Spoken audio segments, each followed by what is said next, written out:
comes through. Fresh start in the morning blue. Hey, now blue sky shining down. Left your feet don't touch the ground. Laugh it off, let the good times stay. Oh yeah, it's a blue sky day. Oh,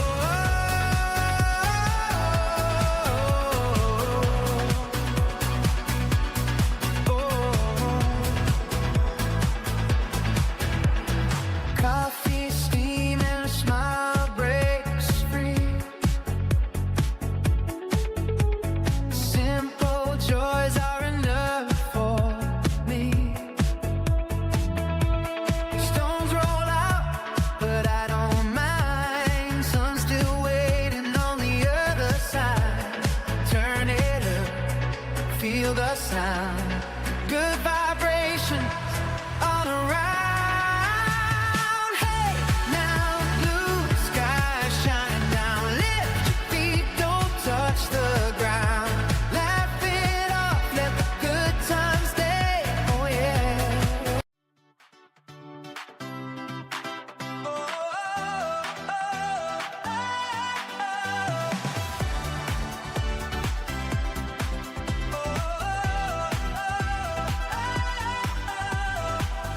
Wake up, sunlight tapping on the door.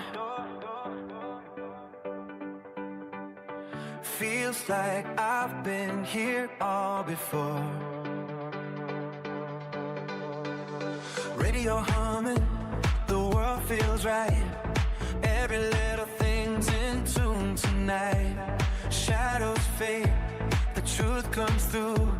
Fresh start in the morning blue. Hey now, blue sky shining down. Lift your feet, don't touch the ground. Laugh it off, let the good times stay. Oh yeah, it's a blue sky day.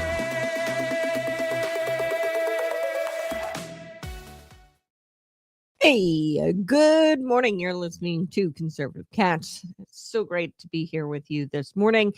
We've got so much to get to, so I'm going to jump right in. Good morning, Cat and Chat. Good morning. Greetings from Illinois. How is South Carolina going? It is beautiful. It is gorgeous. I know, like last night, my folks still live in Illinois, and I've got family in Illinois. It was like 9 degrees there. My brother, he is an ultra marathon runner, and he's training for like this 100-miler, and he was out and he was running in it early yesterday morning, and he sends me a picture of his beard with icicles all up in it. And I'm sitting here like, I'm enjoying the sunshine. It's like 45 degrees, 50 degrees. It's really different. Not just weather-wise, just the Southern hospitality. And here's where I really think it is different from Illinois, South Carolina. The big difference is this minimum wage thing. I've chalked it up to that. I'm assuming that's why, the stores are full. You go anywhere, the customer service is insane. There's people like everywhere in the store asking. Now maybe it's because I've got a big belly. I'm pretty round these days, 36 weeks pregnant, but everybody just rushes to help me. Maybe that's the pregnancy, but I've noticed that there's a ton of employees in Walmart, Publix, some of these smaller fast food chains like McDonald's. I've just noticed that people are actually staffing, like these places are staffed, and the people working there are happy. And here's what it is. I think it's the minimum wage law. So you've got corporations, for example, like Walmart. In Illinois, they're mandated to pay a minimum wage of $15, no less than $15. I don't know what the minimum wage is now. It goes up all the time, but $15 an hour in Illinois. You've got to pay that or higher. Minimum wage, South Carolina, I think it's still like $8 or something like that. And, when I was working at McDonald's, like it was fully staffed when our minimum wage was like $8 or something like that in the state of Illinois. But in the state of South Carolina, they've still got like a low minimum wage. So that provides flexibility for these corporations. You can pay the 16-year-old who's still in high school. He's not really worth more than $9 an hour, right? You can pay him $9 an hour, but you can pay, maybe Granny $12 an hour. And it's very diverse, like racially, age, people who work and like live life. It's just very diverse. That's not something you'd see in Illinois. There are pockets racially. There are Black communities and there are white communities in Illinois. It is not intermingled. And I chalk it up to racism, Democrat racism, welfare programs, the nonprofit organizations where a lot of Black Illinoisans work. They work with inside these nonprofit organizations. It's taxpayer funded. And what the Democrats have done, they've weaponized those nonprofit organizations in order to rig their elections. They get the nonprofit organizations to go and lobby Springfield and, get things passed out of the General Assembly, and the Black Illinoisans all have those types of jobs, and you don't really see them downstate in Walmarts, only in specific neighborhoods. There's Mexican, Aurora. Okay, everybody knows Aurora is a dense Mexican population. There's, to an extent, some of that in the South, but for the most part, Black, white, Mexican, we all just kind of live in the same neighborhoods and have the same type of jobs, jobs that produce a product or a service that people want, and people go to their jobs. They actually like their job. And yeah, that Southern hospitality is real. Now I can tell you that being here, I've noticed that people are fleeing to the state of South Carolina. I think South Carolina was like number 5 this year for most moved to state. And I noticed that the locals around here aren't too happy with the Chicago deep dish type Democrat voting types. Okay. And I was actually in Target. It's a very funny story. We were getting, things that you get for a new house, shower curtain and shower rod and things like that. And I was in Target, and this woman was behind me, and we were telling her we were from Illinois. And she goes, "Oh, I just hope you don't bring Illinois up here or down here." And I was like, "Oh, don't worry about that. I'll be voting appropriately." And yeah, but they also don't want their culture messed up. There's certain food down here. I never really ate shrimp. I don't trust it in Illinois, that far inland. Here in South Carolina, here in the Bible Belt, shrimp and grits is a thing. Not deep dish pizza, which is, kind of disappointing, but not.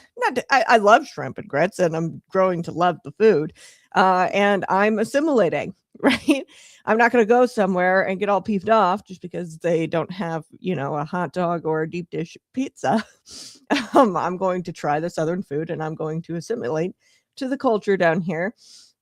You get involved with your church, and that's what you're expected to do. If only we could get the Somalians in Minnesota to assimilate, and if we could get the Muslim Attorney General to get off the back of Christians, because he just came out and he basically said that church ambush in Minnesota, that's just something you're going to have to live with, I guess, Christians. Now, I wonder if he'd say the same thing if a Muslim mosque was raided and ambushed by Christians.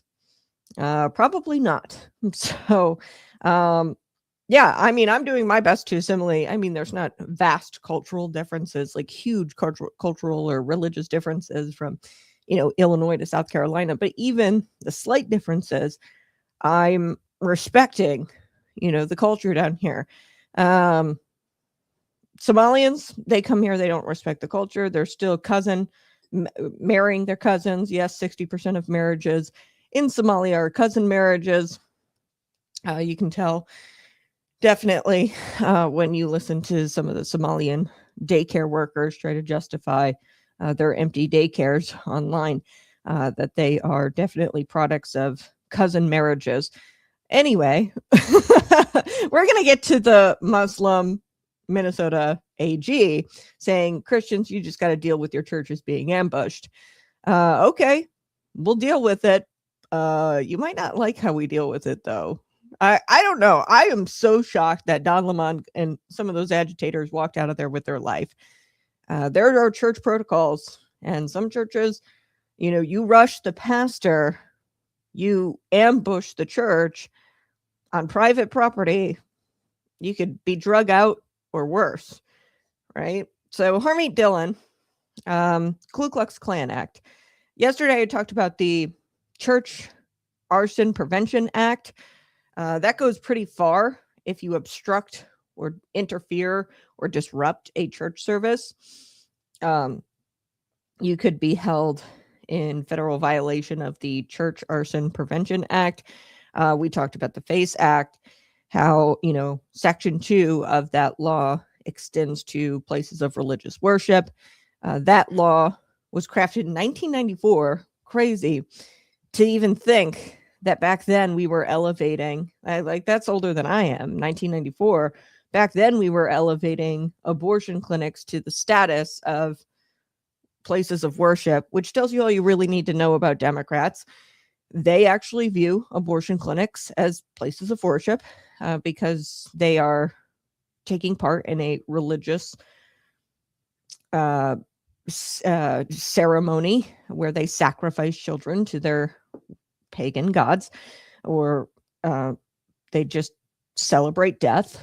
They're at the abortion clinic. So they're not shy about their satanic religion and how they are really just the antithesis to Christianity. In our Bible, our Christian Bible, it says children are a heritage from the Lord. You were knitted together in your mother's womb. And that life is sacred, right? This is a Christian tenet.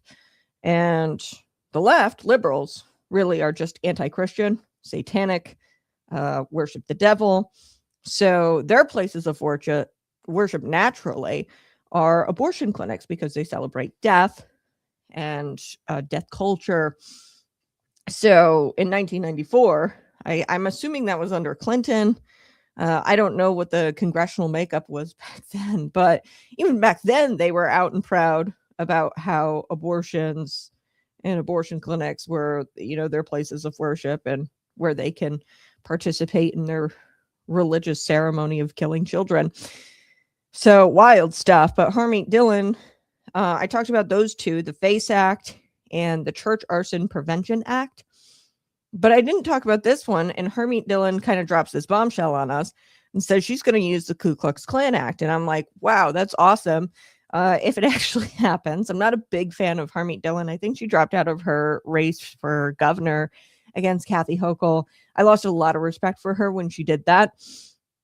But Ku Klux Klan Act could be used, and Biden used this to extend sentences of pro-lifers. Mark Huck, whom I talked about, he was facing charges via the FACE Act or in violation of the FACE Act, which was crazy. He was eventually acquitted, but he was looking at 10 years or something like that. The FBI raided his home in the middle of the night with all of his children.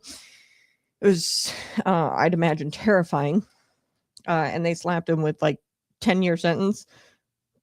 Ultimately, he was acquitted, I believe, under the Trump administration. Once Trump got elected, he was shortly acquitted thereafter. But pro-lifers, what would happen, they'd be in violation of the FACE Act. And Mark Huck, he was outside of the abortion clinic. He wasn't in the entrance. He wasn't prohibiting women from going in. He was just praying silently, praying outside of the abortion clinic. And then an abortion clinic worker came out, engaged him and his son. He responded physically to the threat. And then Mark Huck was the guy who got arrested, which, is dumb. But they slapped him with the FACE Act. And then other pro-lifers, they have used the Ku Klux Klan Act to extend sentences. So Harmeet Dhillon could be doing that, and that could be used against Don Lemon and the church ambushers. We'll have to see. I'm not holding my breath because this administration, Trump administration, he's done a lot of great things. Love what he did in Venezuela. Love what's going on in Greenland. However, they have this thing, the Trump administration, where they count to 3. They're like, okay, don't do that. Don't make me count to 3. And then they count to 3. And then all of a sudden, the Trump administration's like, well, okay, we got to 3. I'm going to start over. Okay. And I'm just kind of waiting for the Insurrection Act. I want to see Governor J.B. Pritzker carried out in cuffs, Tim Walz. This is open rebellion of the federal government. And they're funding militias against the federal government. So, yeah, Insurrection Act needs to be invoked. And I'm 6:28 a.m. here on a Tuesday. As of today, no Insurrection Act being invoked, although Trump has threatened it. So Tim Walz, he embarrasses himself. He releases this really pathetic, belated statement about the Minnesota church invasion. I want to get to that, but I also want to get to Illinois. So in Illinois, this kind of got brushed under the rug. Not a lot of people have been talking about it. I feel like this should be dominating Illinois headlines. This is huge, a huge deal. People should also be prosecuted for this. 700,000, okay, near 1 million Illinois residents, they have health data with the Department of Human Services. Okay. Now, whether that's, you utilize a government program, or gave your health data to Illinois or to the DHS for whatever reason, right? DCFS, have health records, possibly a foster parent. If you gave over data to the DHS, it's possible that your data, your sensitive medical data, has been out in the public for years. I'm talking from 2021 to 2025. And then DHS, they waited months, 102 days to tell anybody about it. So this data was left for the public, very sensitive information, left for the public to view on a website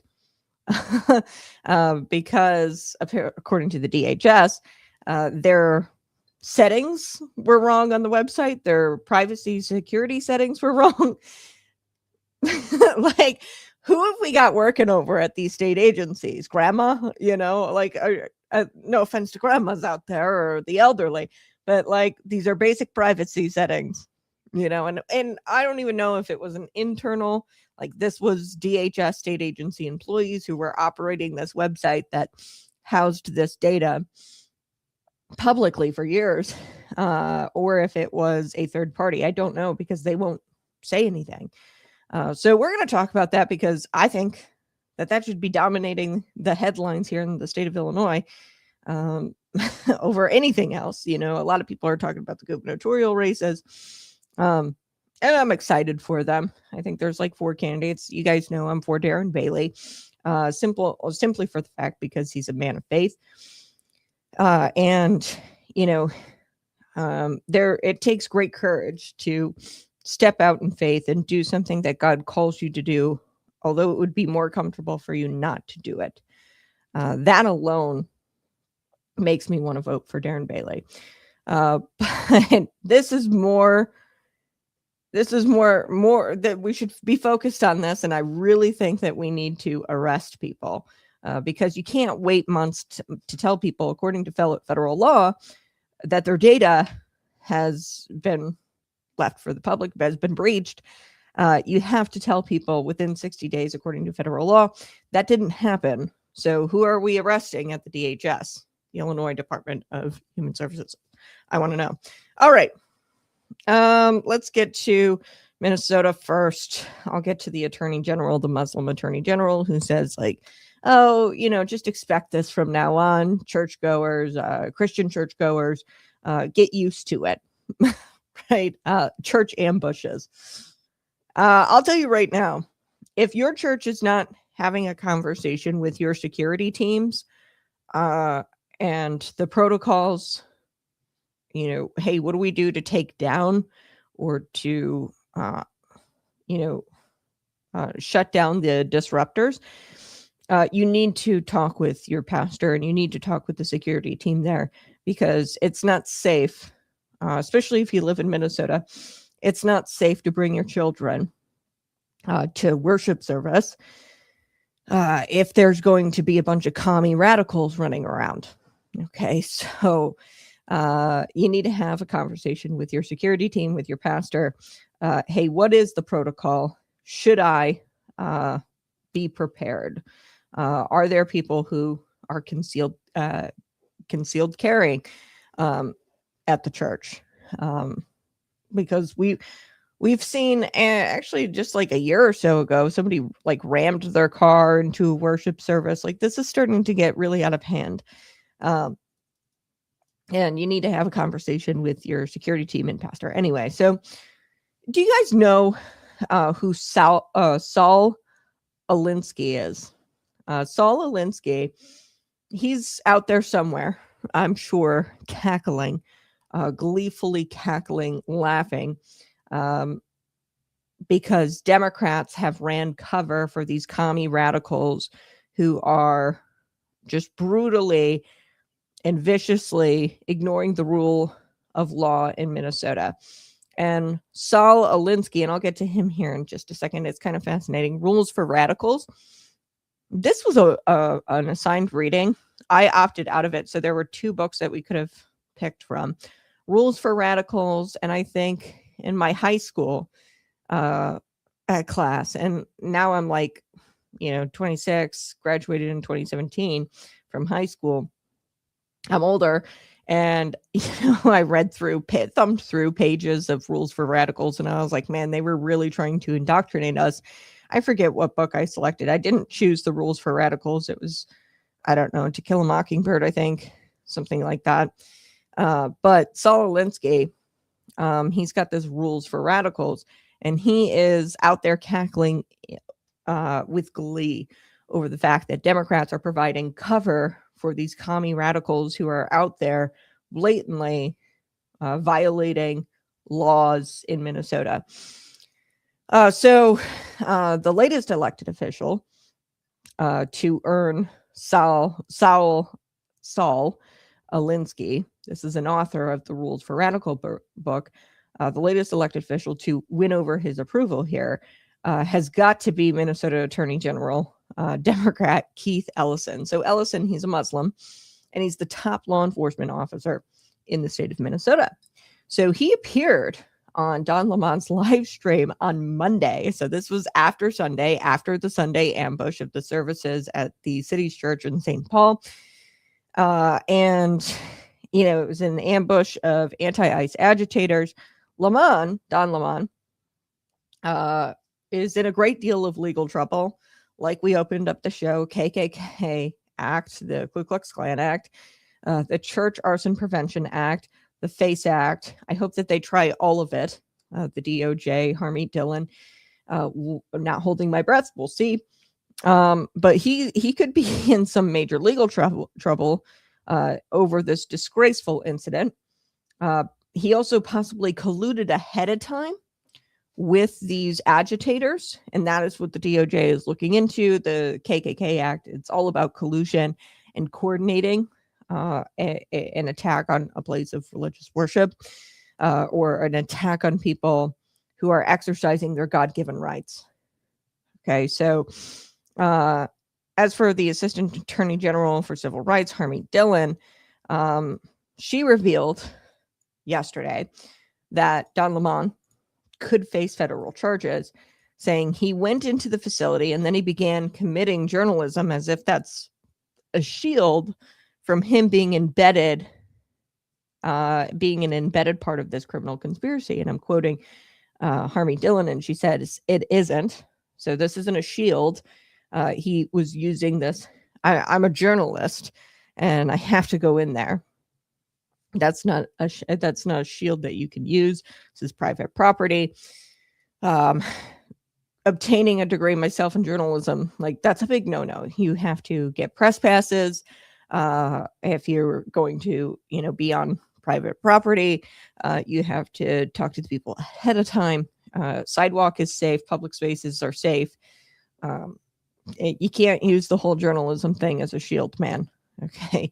And you weren't really committing journalism. You were inciting, arguably, people to come out, like an online mob, to come out and to be a part of this ambush. So during his conversation, the AG, the Minnesota AG, with Lamont about Sunday's ambush, Ellison, the AG, said, "None of us are immune from the voice of the public. So you ought to get used to it, Christians." Take a listen. Here we go. Protest is fundamental to American society. This country started in a protest, and it's freedom of expression. People have a right to lift up their voices and make their peace, and none of us are immune from the voice of the public. So, quite honestly, I think that you got the First Amendment, freedom of religion, and the First Amendment, freedom of expression, and I think that it's just something that you got to live with in a society. It's something we just got to live with in a society. It's something you got to live with as Christians. You just got to live with your church services being disrupted and obstructed and interfered with. So Harmeet Dhillon, she said that she could use both the FACE Act. We went over that yesterday. There's Section 2 of the FACE Act that extends to religious worship. It, unlike what the Democrats would like you to believe, it doesn't just apply to abortion clinic entrances. It actually applies to places of religious worship. Really weird. In 1994, they elevated abortion clinics to the same status of religious places of religious worship. But anyway, she could also use the Ku Klux Klan Act.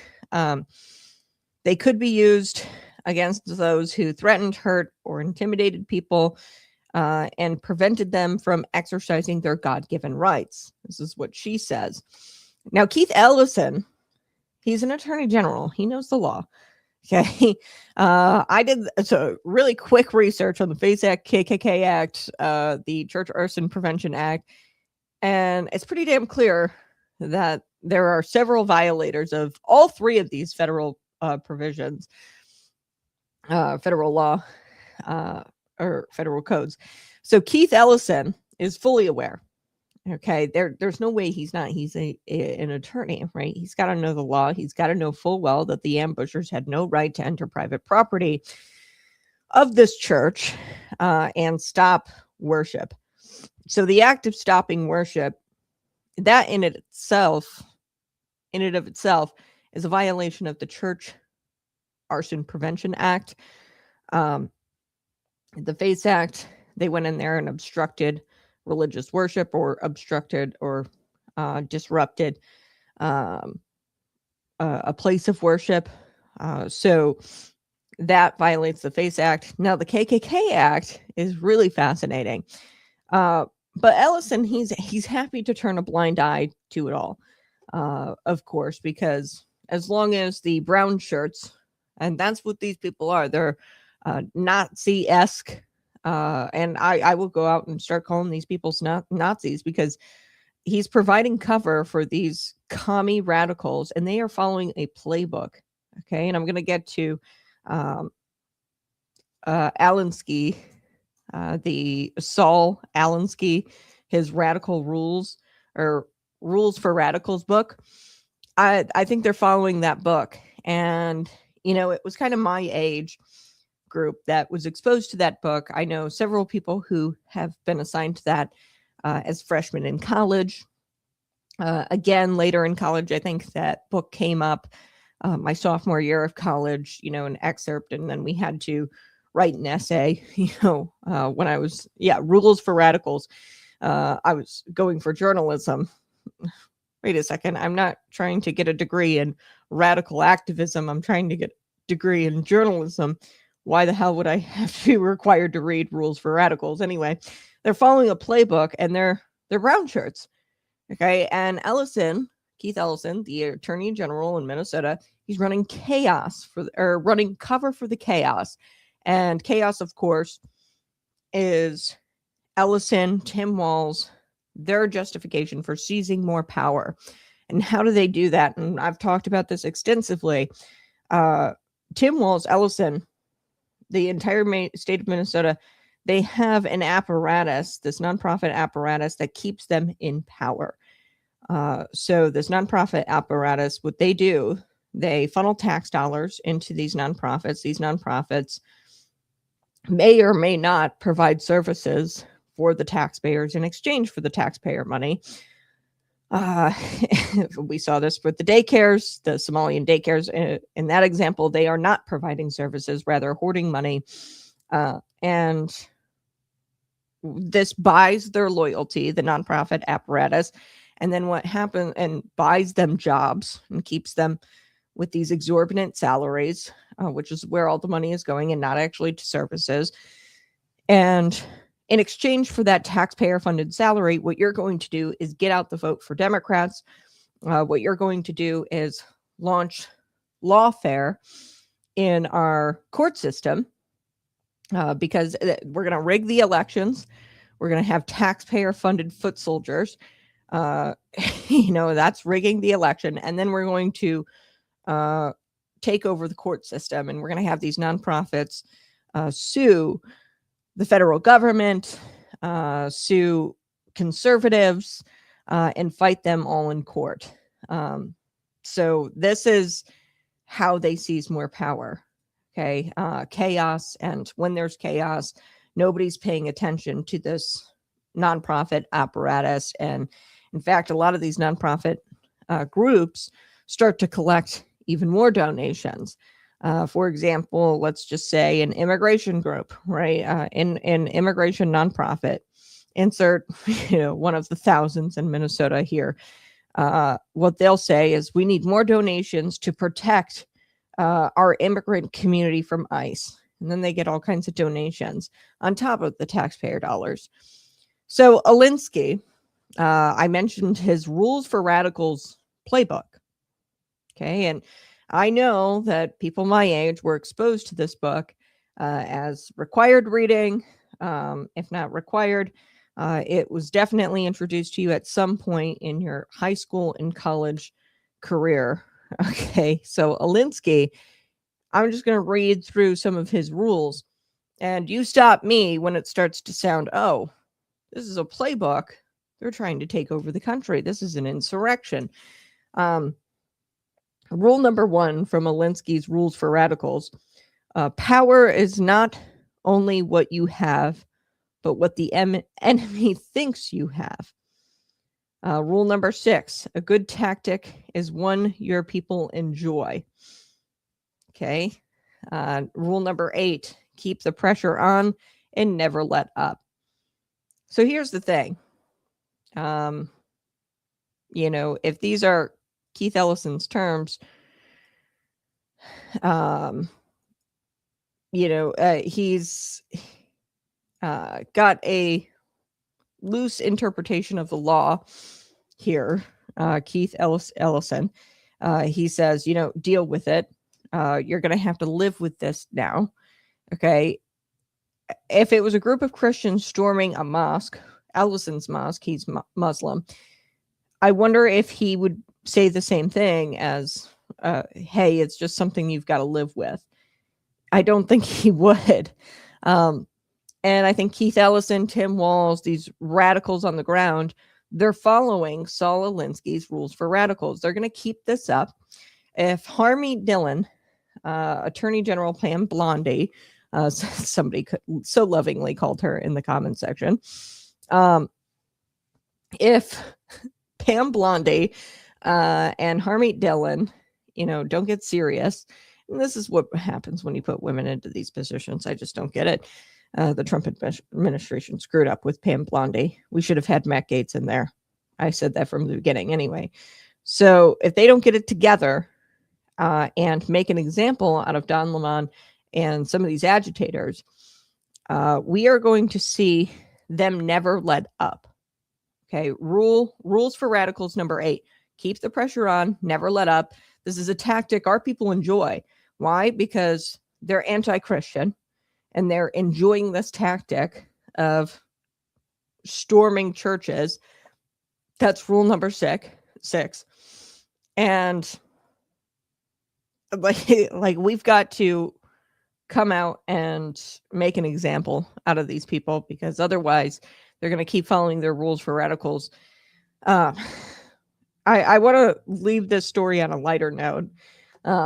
This Minnesota AG saying you're just going to have to live with it. And Don Lemon saying, oh, the protest is designed to make you feel uncomfortable. It's almost like they're all working together.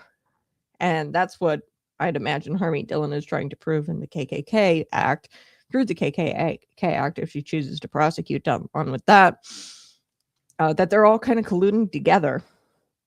And they're following like a rule book of how to really take over religious freedom and really and be an open rebellion of the United States. But I want to leave things on a lighter note.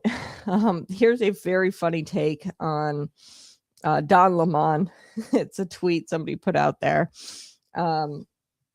They said, "Hi friends, this is my uncle, Don Lemon, or Don. He's unemployed, but spends most of his days talking into his computer, where he says people pay him to comment on the news. We believe that he thinks he's some sort of television anchor. A few days ago, he left his home in New York City and appeared on social media in Minnesota. If you see him, please let me know. The family is very worried about him. This is his only jacket." I've got to share this with you because this is pretty funny. Somebody put this out there on X. I think this is a funny take. Here we go. "Hi, friends. This is my Uncle Don. He's out, and this is his only jacket." Oh, this guy's what a loser. I'm sorry. I just, he still thinks he's some sort of television anchor. He was, I think he was let go from CNN for one of his comments was, I can't remember. This was so long ago. Let go from CNN. Throw it in the comment section if you remember. Yeah, he was let go 2023, few years ago, because he had some, that was what it was. On-air comments about Nikki Haley. Remember that? It was like misogynistic behavior. They deemed it misogynistic because they commented on Nikki Haley's age, or he commented on Nikki Haley's age. So they fired him in 2023. He still thinks he's a TV anchor. But hey, let his family know where he's at. This is his only jacket. They're worried about his safety. All right. Things are getting interesting. Let me talk about the DOJ a bit, because they may go about prosecuting. If they don't do it today, they're not ever going to do it. Okay, let me be clear. Somebody threw it in the comments section. Pam Bondi, Harmeet Dhillon, they should be let go if they don't make arrests today. You're exactly right. I agree. They're going about finding ways to prosecute these agitators. Joe Biden and the Biden regime, they didn't find potential violations of the law. Okay, they just went into people's bedrooms, busted in their doors, cuffed them in front of their families, and drugged them out in the middle of the night. Okay, they didn't go about it justly, or what's the word? They didn't have any manners, I guess. So, Assistant Attorney General for the Civil Rights Division, the DOJ, Harmeet Dhillon, she made some appearances on Monday to set the record straight and to, be clear that there is action going to be taken by the Trump DOJ to determine if laws were broken, by the ambushers. It kind of reminds me of, you guys know, Pete Hegseth and how he went after, what's that guy's name? The Seditious Six, and I got to look up his name. Sorry. He's a senator from Arkansas. Mark Kelly. Right. Okay. So you guys remember that whole story. I went into great detail. The Seditious Six, they put out a video, which was kind of funny because it was totally taken out of the historical context. They were talking about in the 1800s, don't let the ship down, or Seditious Six video. Let me look this up. Sorry, I'm going off the memory here, and it's a Tuesday. Okay, give me some grace. Video. They put out this video, and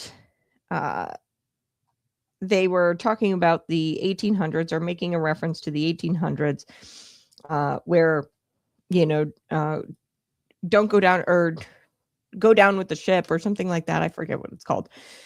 But they were referencing something in the 1800s that happened where 1812, the War of 1812, this was where, we were getting shafted after we fought in the American Revolution. America was a laughingstock, and they thought that they could mess with America via trade. Okay. And we weren't being treated as a legitimate country. And there was a lot of battles out on the sea.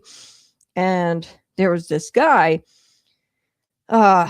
he had sort of like a redemption, arc here. He went out and he lost a battle with the British. And then, he was dying on the ship. And this captain, and I forget their names. I'm just going off memory. And he was a captain, and he died on the ship because they were at war with British in the War of 1812. He was dying, and he says to his sort of mentee, like, don't let them win, essentially. And later, in a battle on the Great Lakes, this younger mentee of the captain's went out there, and he, did this strategic thing where he blew holes, cannon, like pretty much cannonballs. What is it called? Cannonite?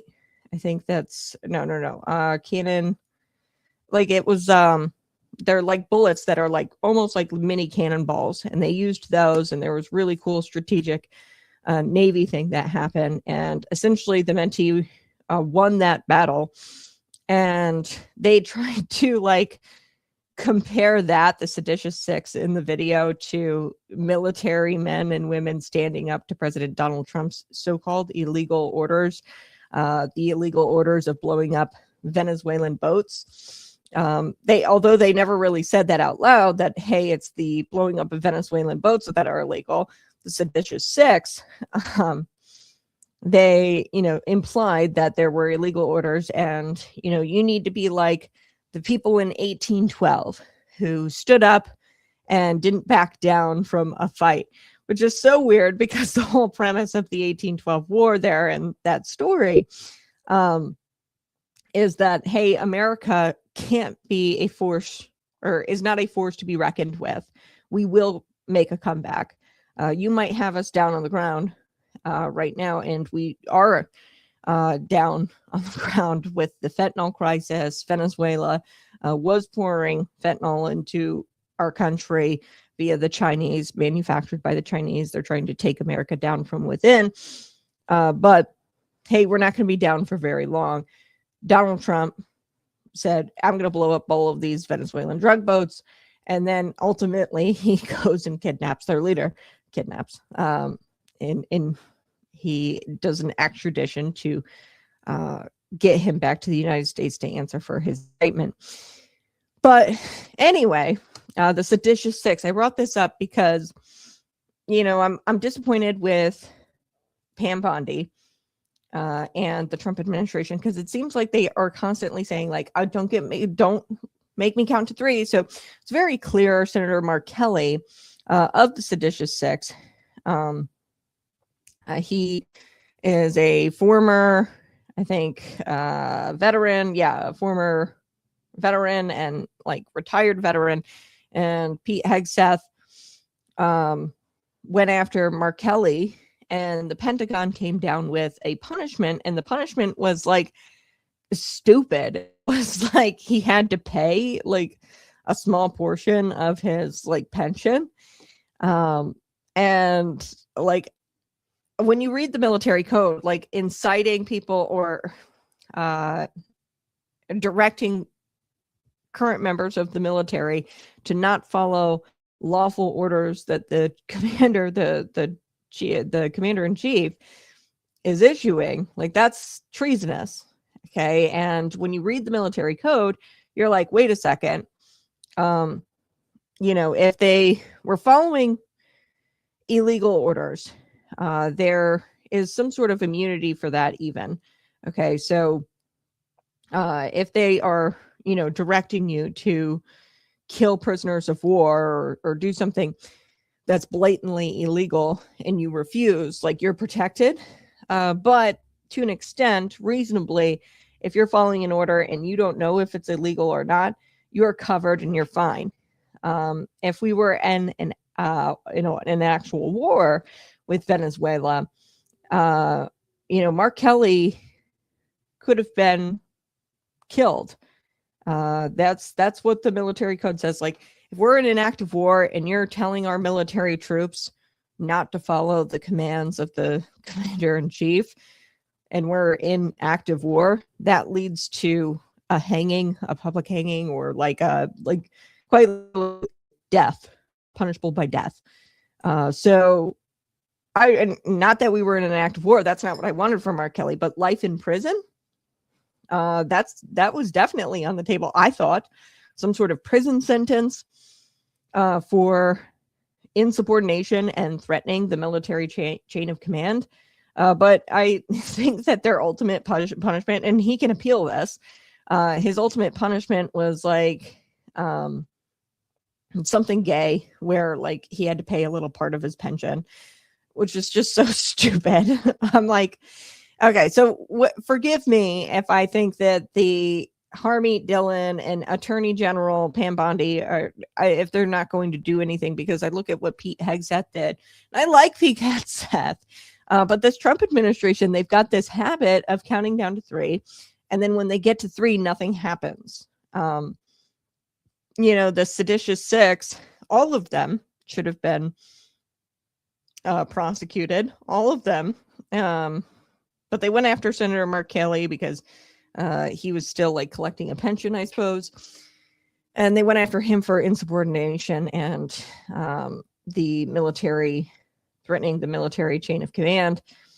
And they went after him, but his punishment was like weak and it was stupid and really disappointing. Anyway, let me get back to Don Lemon and the Assistant Attorney General Harmeet Dhillon. Okay, so assistant, what did I say? Assistant, I'm sorry. She's with the Civil Rights Division of the DOJ. Okay. Civil Rights, Assistant Attorney General Harmeet Dhillon. So they might move ahead with charges. Dhillon, she said that the ambushers, especially anybody who's paid to be there, anybody who, worked to coordinate the attack or the ambush, they made a big mistake. Okay, that's what she said. And this might be a message directed towards Don Lemon, because he live streamed the event, which I think that he was trying to get an online mob. And really, when I watch a lot of what he documented here in his live stream, I think he was trying to get agitators to gather in the church parking lot ahead of the ambush. And then he proceeded to show every single second of the church service takeover. Let me play Harmeet Dhillon for you and some of her comments. Take a listen. Made a big mistake, whoever they are. We are investigating exactly who they are, who coordinated with them, who paid for it, and who was there. And this will be met with the full force of the United States Department of Justice, as the Attorney General has directed. And we discussed yesterday with the pastor, who was totally shaken. He was with his family. We want to make sure everyone felt safe. And there will be further legal action in coming days. Okay. So that's Harmeet Dhillon. So Lamont's presence here is kind of curious. Like I said, he's, kind of in New York. I think he went to Minnesota, and he almost looks like a willing participant rather than somebody who's just there being a journalist or a reporter and reporting on the ground. Okay. So Lamont, he didn't stay outside of the church service, okay, and document the situation. He participated. He invaded the church. He was asked to leave and didn't. On camera, the pastor asks him to leave and he refuses. He participated in the invasion of the church. He expressed support for the operation, and he asserts to the pastor that the activists have a First Right Amendment, and they have a right to be there on the private property of the church. And he demands to know in the video why the pastor isn't doing something to appease the protesters who just invaded the house of worship. So all of this is caught on video, and this, has caught the attention of the DOJ. Dhillon made some other media appearances, and she said, "We will pursue charges in this case." So that's a little bit different from what she had said in that previous clip. We're looking into the potential violation of these federal laws, and we're investigating to see if they violated laws. So on with Benny Johnson, a conservative influencer who, has called for the arrest of these people. She said something slightly different. She says, "We will pursue charges in this case. I see various crimes have occurred." Okay. Exactly what they are, I'm not going to flag, but the FACE Act has been mentioned. And, the Biden DOJ has used the Klan Act for conspiracy charges tacked onto the FACE Act. So I think this is kind of funny. Harmeet Dhillon, once she gets in front of a conservative influencer, Benny Johnson has millions of followers, her tune sort of changes. Here, let's play it one more time. Did this, made a big mistake, whoever they are. We are investigating exactly who they are, who coordinated with them, who paid for it, and who was there. And this will be met with the full force of the United States Department of Justice, as the Attorney General has directed. And we discussed yesterday with the pastor, who was totally shaken. He was with his family. We want to make sure everyone felt safe. And there will be further legal action in coming days. And further legal action. She's being very vague there.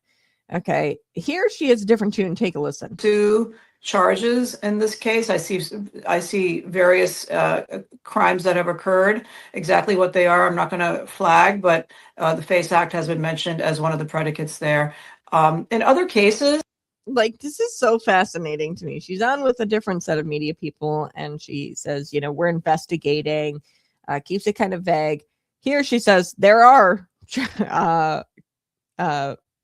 various crimes that I see here. Okay, so which is it? Are you investigating? Are you filing charges? Are you not? Let's continue. The Biden DOJ used the Klan Act conspiracy charges tacked on to the FACE Act in the case of protests outside abortion clinics to bring much longer sentences. So there are a number of tools available to us. Who funded this? What else? What other crimes may have occurred? Was there a use of the wires or the mails in preparing for this event?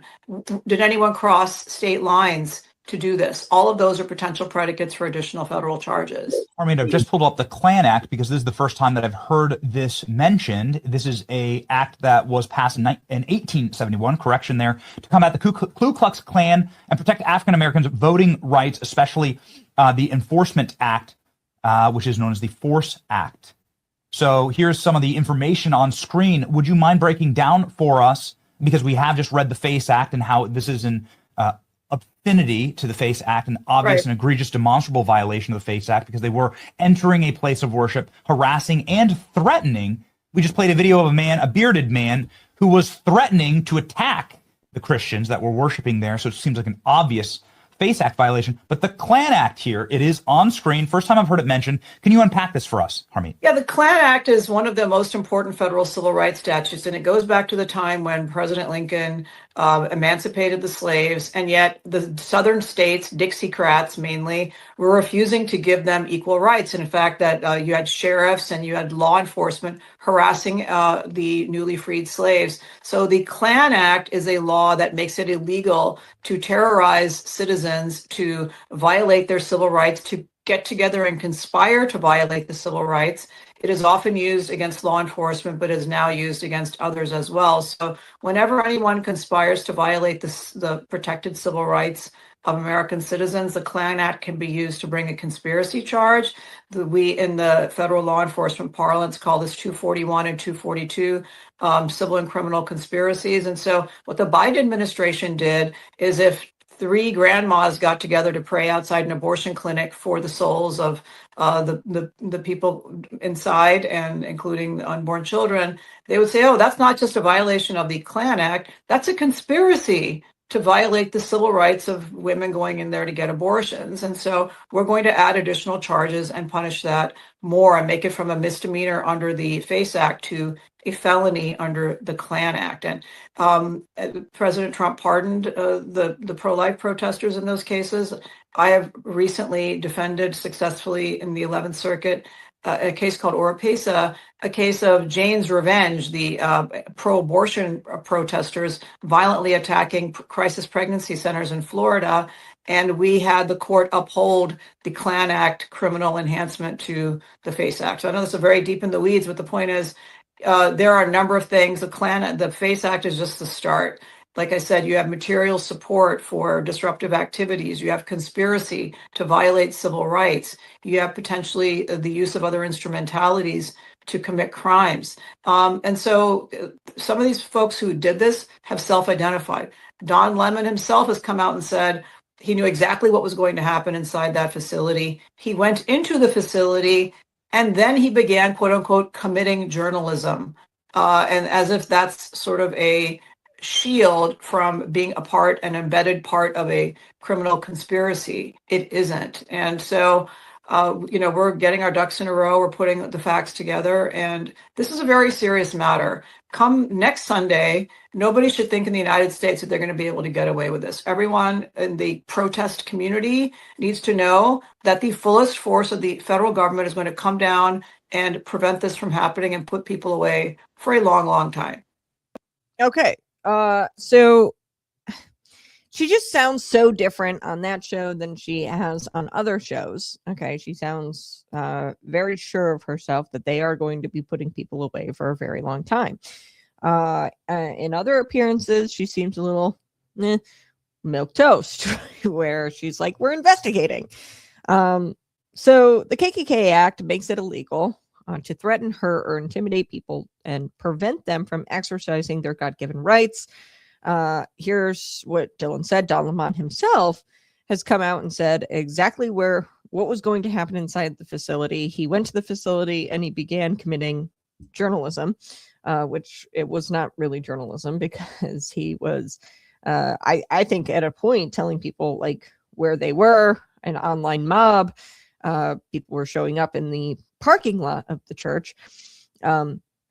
So he might have even had a hand in facilitating the turnout here at the church for the church ambush. But he's like, I'm a journalist. That's not a shield, okay, from being a part of this criminal conspiracy.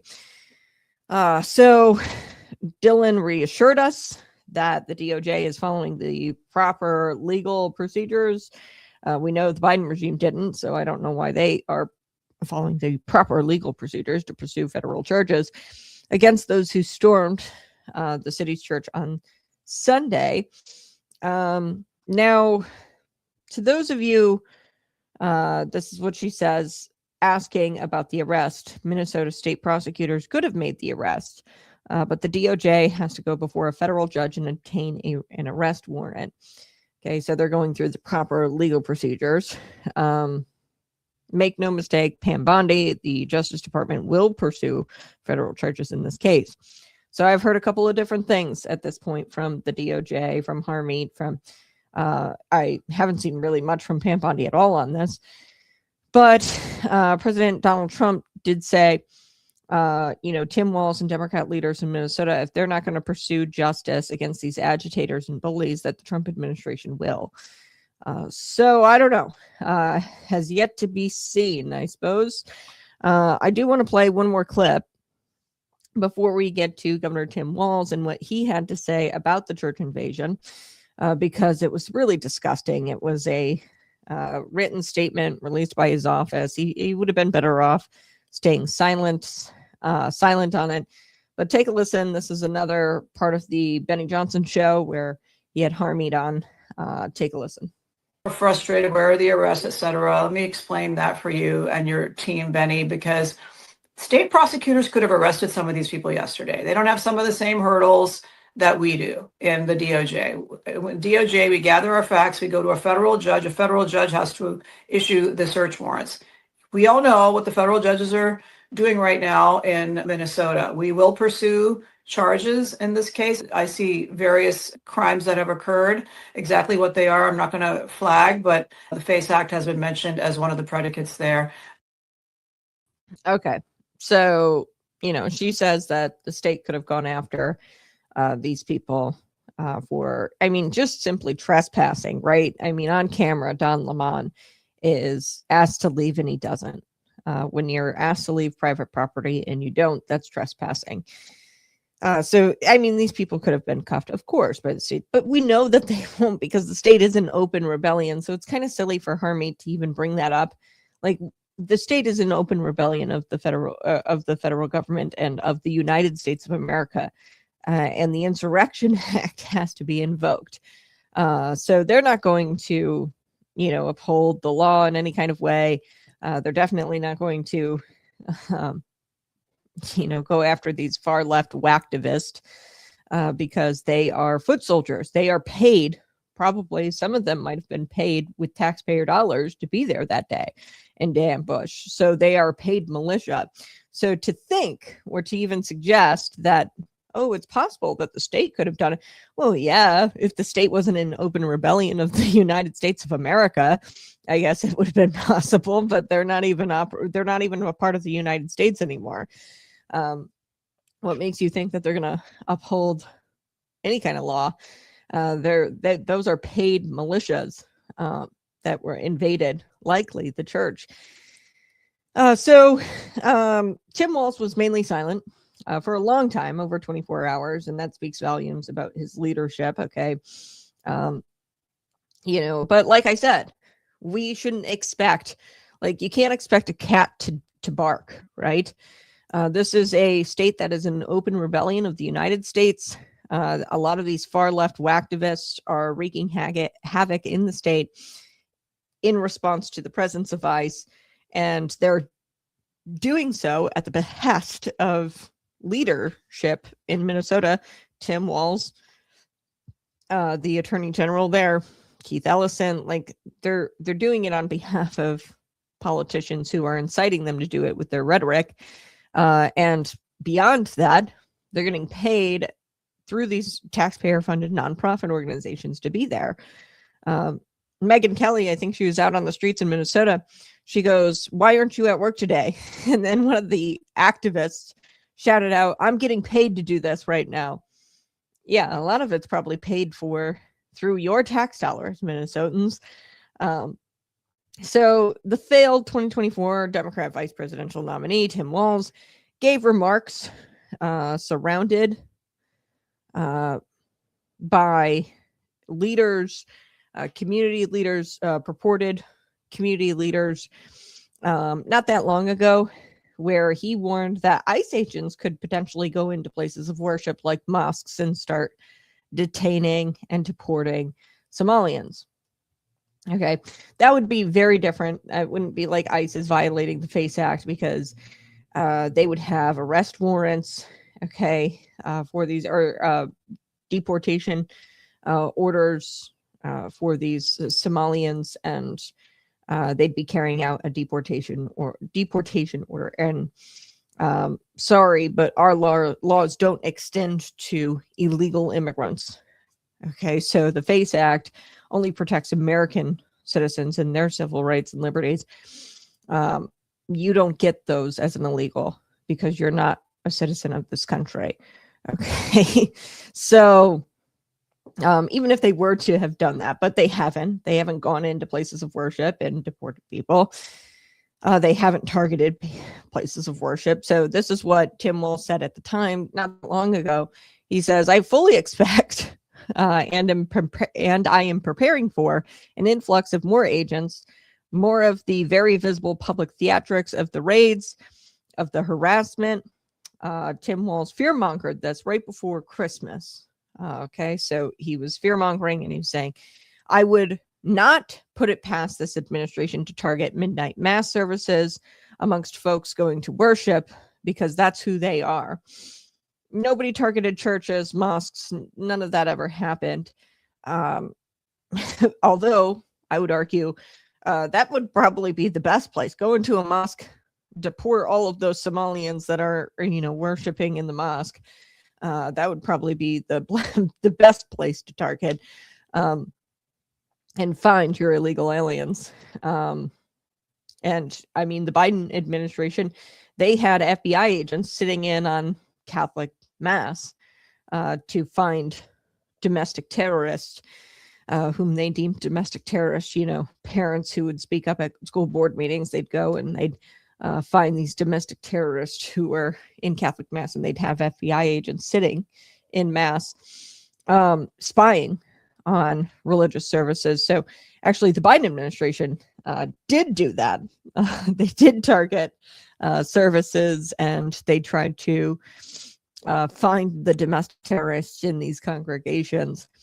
But no such targeting happened even under the Trump administration, although he'd be justified if he were to go to a mosque and conduct a mass deportation operation, because guess what? They're Somalians. They don't have the same protections under United States law as citizens do. Sorry, like there's a deportation order. You're an illegal. We're shipping you out of here. You don't get the spoils and the pleasures of being an American and having the laws that we do because you're not an American, and you go back to the country where you came from, where you don't have any of that religious liberty, or you go back there. Okay. So here, this is a kind of an ironic twist, I guess. So right before Christmas, Walz was saying that ICE agents were going to ambush places of worship. So Walz was staying really quiet about this ambush of the church. And finally, he released a statement. And it was well after 24 hours of the incident, and it came from his office in the form of a canned written statement. It wasn't a statement attributed to him. It was a statement attributed to the governor's office. Quote, the governor, wow, really personal touch there. The governor has repeatedly and unequivocally urged protesters to do so peacefully while people have the right to speak out. He in no way supports interrupting a place of worship. You'd think he'd hold some sort of press conference on Sunday. And you'd think that he'd admonish the agitators or condemn the agitators. You'd think he'd post a video speech, condemning the actions of these so-called peaceful protesters. No, of course not. I think that we all know the answer to these questions. The answers to these questions is he's not going to do any of that, because he's an open rebellion of the United States, and he's targeting ICE, the Trump administration, and he held pressers, and had a little speech with purported community leaders about how ICE was going to ambush places of worship, but they didn't. And look, the outrage mobs here, the Democrats in Minnesota, they have repeatedly whipped them up. And in fact, I believe through taxpayer dollars, paid them to do this kind of thing, have provoked them with their rhetoric, if nothing else. I'm sure there's some sort of paid agitators as well through these nonprofit organizations that receive taxpayer funding. And, I'm not sure what's worse. I think that Walz staying silent would have been better. This little canned written statement is annoying. He couldn't even be bothered to release a video statement, coming down hard on these law-breaking agitators who ambushed this church. He should be demanding the arrests of these people. Where is Tampon Tim? Where is he? He's not standing at the podium demanding the invasion and the occupation of churches in Minnesota stop immediately. He's not doing that from behind a podium. And he's not calling for the violators to be arrested and charged. He's not doing that. Timmy, where are you? This wasn't even a statement attributed to him. I think he would have been better off not saying anything at all. But I mean, we can't expect a cat to bark. Okay. He's an open rebellion of the United States. These agitators who ambush are probably being paid for via taxpayer dollars. And they're a militia that have been whipped up by the rhetoric of these Democrats in that state. So why would Tim come out and condemn them? He's not going to do that because if the ICE agents are the target, then yeah, he'll definitely go after the ICE agents, not these folks. All right.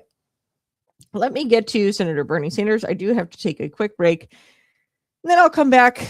Bernie Sanders, he's got that holier than thou attitude. He's this like socialist, and he pushes the socialist agenda. And I think that you're going to like this one because he sits on a board for the U.S. Holocaust Memorial Museum, and he's sat on that board since 2007. Apparently, he's never been to a board meeting since being on the board and being appointed to the board in 2007.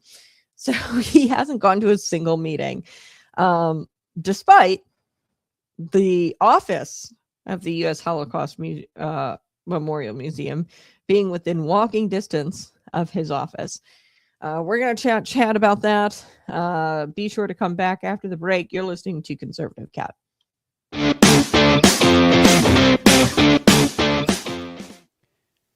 Real strength doesn't need applause, and real faith doesn't flex for attention. Jesus said, when you fast, don't walk around looking miserable. Try to look holy. That's not devotion. That's performance. And God doesn't reward actors. Matthew 6, verses 16 through 18. Is Jesus calling men to fast in secret, where only the Father sees? Because fasting isn't about proving your discipline. It's about pursuing God with hunger. So real, you trade food for fire. You don't fast to earn points. You don't fast to make space. You weaken the flesh so the spirit gets louder. You say no to your cravings so you can say yes to something deeper. But here's the catch. It's got to be real. Not for your boys, not for social media, just you and God. In the quiet, in the dark. That's where rewards are born. In silence, in secret, in the furnace of unseen obedience. You want to be strong in public? Train in private. Fast without a stage. Pray without applause. Obey without a crowd. Your Father sees in secret, and He's the only one who reward what matters. Patriot Pump doesn't give you just energy. It keeps you focused. No fluff, no crash, just clean, hard-driving fuel for men who train with purpose and sacrifice. If you're building discipline in the dark, this is your edge. Train hard, stay sharp. Hey, go ahead and smash that like button, share this out with your friends, subscribe to the channel, tell somebody about Conservative Cat today. If you want to support the program, always visit patriotpumpenergy.com. Get your bottle of premium pre-workout for $10 off using promo code Conservative Cat. Before we took the break, we were telling you a little bit about the U.S. Holocaust Memorial Museum, and there's a board Okay, now holier than thou, Bernie Sanders. I'd love to see how he's going to try to explain this one. Okay, he pushes a radical socialist agenda, and I think it's so funny that this guy can't be bothered to show up to board meetings, since being appointed to the board in 2007. Okay, they meet biannually. It's twice a year. Okay, yet in 18 years, he has not shown up once. According to the New York Post, Sanders was appointed to the board in 2007. He was appointed to the Holocaust Memorial Council, okay, which meets twice a year, and they meet at this office, which is located about 2 miles from the Capitol, where his office is at, Bernie Sanders' office. So he can't be bothered to walk down there twice a year. So records supplied to the Post by the museum staff show that Bernie Sanders is a mainstreamed Democrat socialist and has campaigned for Democrat presidential nominations in 2016 and 2020. He has missed every board meeting since his appointment. Board members are not happy. They're not impressed with Mr. Sanders. Here's what one board member said. There are 2 large meetings every year where people fly in from all over the country, but Bernie Sanders couldn't be bothered to walk across the road in D.C. And this is what member Robert Garson, the president of the American Association of Jewish Lawyers and Jurists, had to say. A bipartisan group is now working to get him booted off the council. Members of the board that govern the U.S. Holocaust Memorial Museum urged Senate Minority Leader Chuck Schumer to remove Senator Bernie Sanders from the governing council. And I think about Hamas, October 7th, 2023. That just happened. Anti-Semitic protests breaking out at a number of universities. The ongoing anti-Jewish attacks in major cities. I think about all this stuff. And Bernie, for the last 18 years, despite anti-Semitism ramping up since the October 7th attacks, really, he can't be bothered to show up to an institution honoring the Jewish experience when he's a board member. Okay, he can't be bothered, despite the current climate surrounding the Jewish community. So when you ponder, board members who apparently don't do anything, you can't help think about Hunter Biden. He's a board member who does nothing. Evidently, you can now add Senator Sanders to that list. When you're thinking about board members who would do absolutely nothing.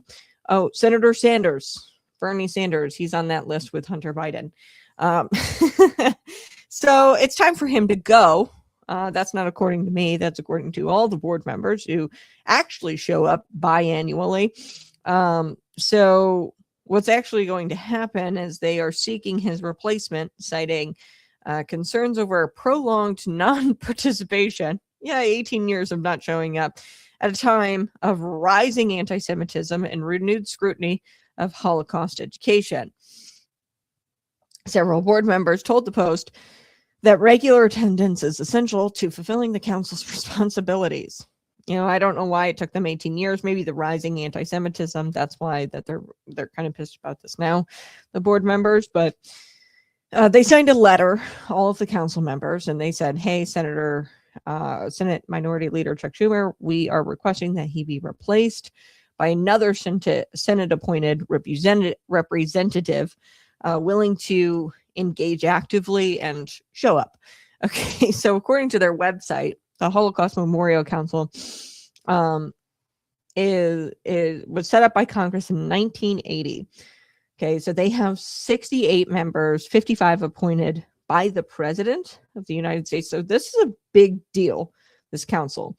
Okay, you've got a majority of the council members selected by the damn President of the United States. Then you've got 5 elected or appointed by the Senate and appointed by the House of Representatives, and then you have some official members, some of the council members being appointed by departments of education and interior.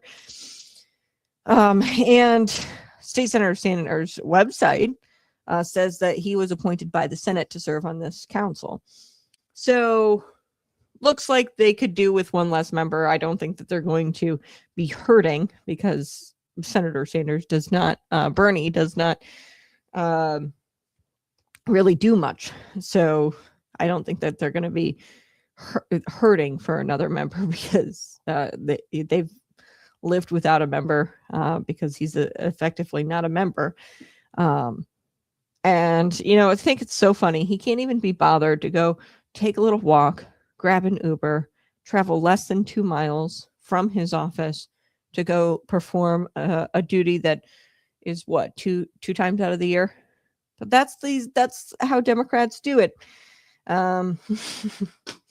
We shouldn't be shocked. All right, let's smash that like button, subscribe to the Conservative Cat Show. We are back talking about things that nobody wants to talk about.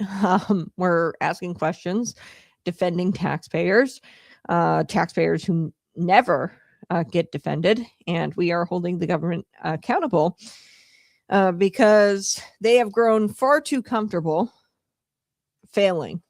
They are comfortable with failing and failing upward.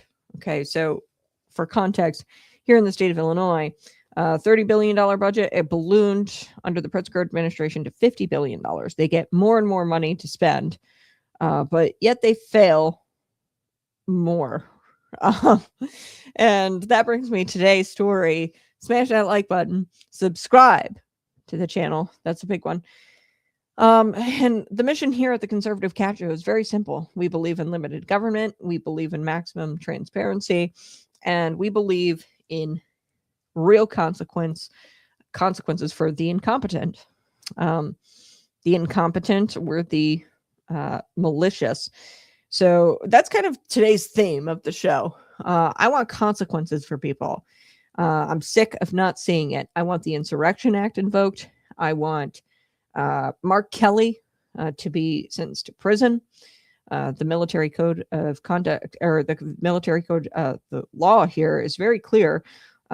When you tell current members not to follow the chain of command, that's treasonous and punishable by death if we're at war, but punishable via life sentence in prison when we're not at war.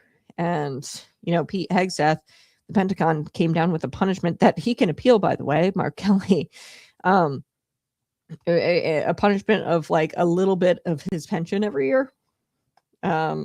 Okay. Giving up a little bit of his pension every year. Like it's so gay. If we don't have consequences for these agitators who stormed the churches, that tells every single whacktivist, leftist activist that it's okay to go storm church services. So I want consequences, and I want consequences for people in Illinois. So your medical information. Now, it's possible that your private data, it's a good chance that it was on a public website open for the public to see for more than 3 years. So from 2021 to September of 2025 is what we're talking about, your medical information. Okay, now there could be a whole litany of reasons why an Illinois resident submits their medical information to the state of Illinois, whether you're on Medicaid, you're participating in some sort of government program, you're fostered. This is the DHS state agency, the Department of Human Services we're talking about. You know, an umbrella of the DHS is DCFS. So it's very likely, if you interact with government services at all, you know, between 2021 and 2025, it's possible that you're one of these 700,000 Illinois residents where your personal, sensitive, medical, private data was exposed on a public website. Okay, so your data wasn't hacked, wasn't stolen. It was just left there by incompetent assholes. Okay, so According to the Center Square, the Illinois Department of Human Services, the IDHS, accidentally exposed protected health information for more than 700,000 Illinois residents. That's not a short time period of time. That's 3 years. This isn't like a weekend mistake. This was 3 years. It was accessible from 2021 until September of 2025. That's 3.5 years where this data was publicly accessible. We're talking names, medical data, sensitive personal information, all available through what they call an internal mapping site.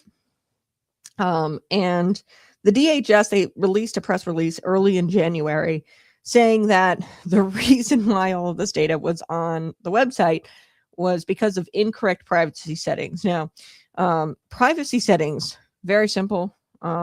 If like my grandmother, right, can figure out the privacy settings on her phone. We've got a big problem if an agency can't figure out privacy settings. Okay. And I don't know if it was the agency themselves or if they contracted the maintenance and the operation of the site to a third party, because they haven't come out and said that if that was the case. So here's where it gets crazy. Federal law, okay, requires a breach like this, okay, when discovered, that the public must be notified within 60 days of discovering the breach. Okay, so they discovered this back in September of 2025. The DHS waited 102 days to notify anybody via this press release early this year.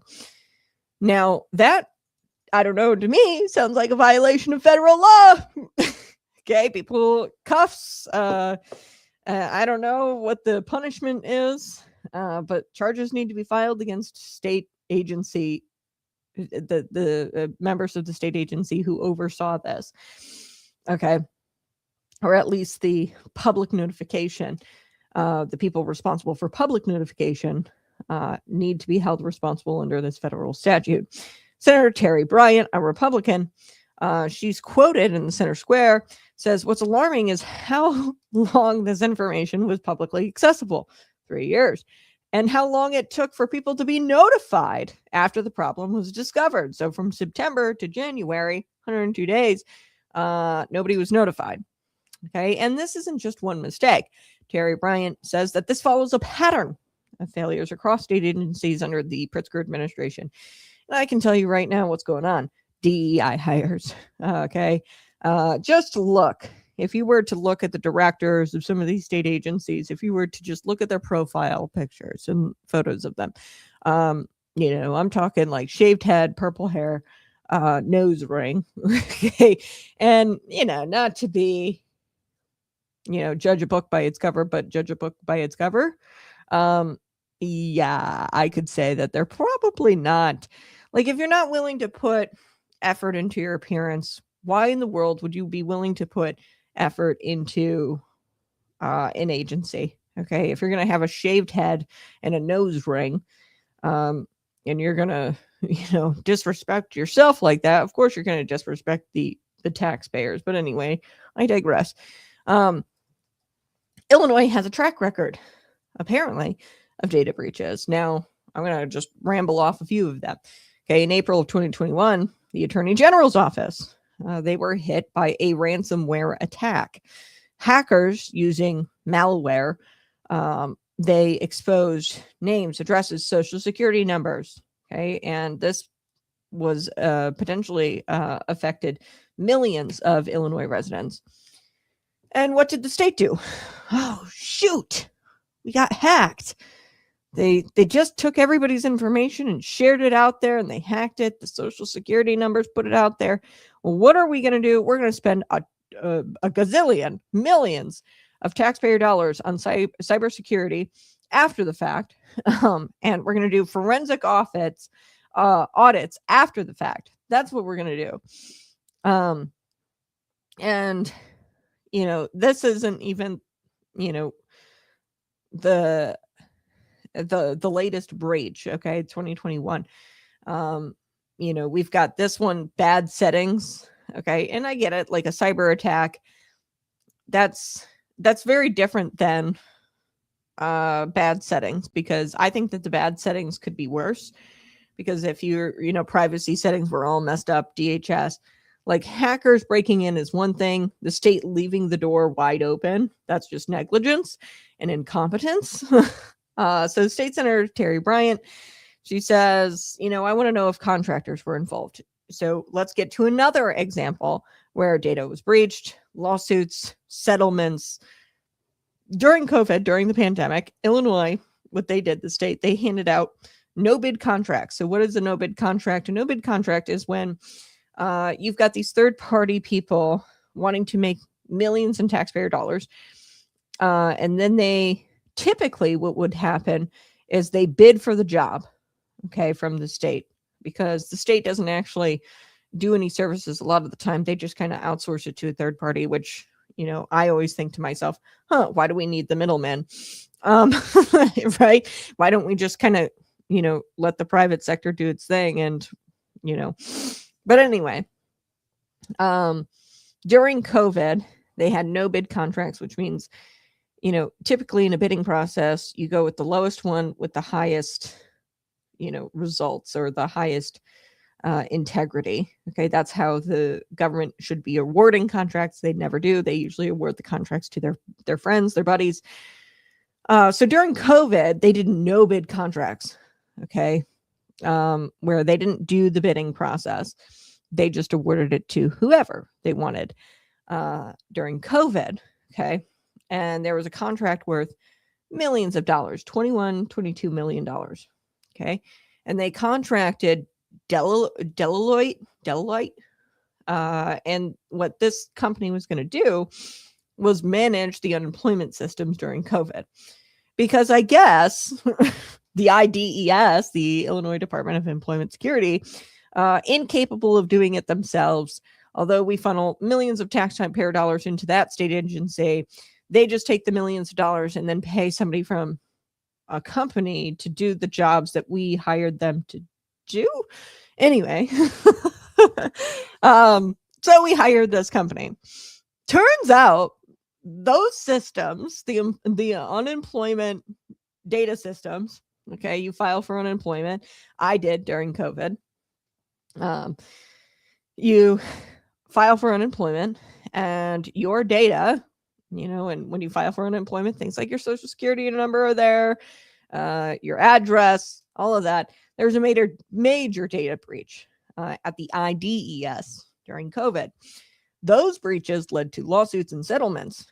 Taxpayers had to pay that out as well, because again, the government doesn't make money; they take money.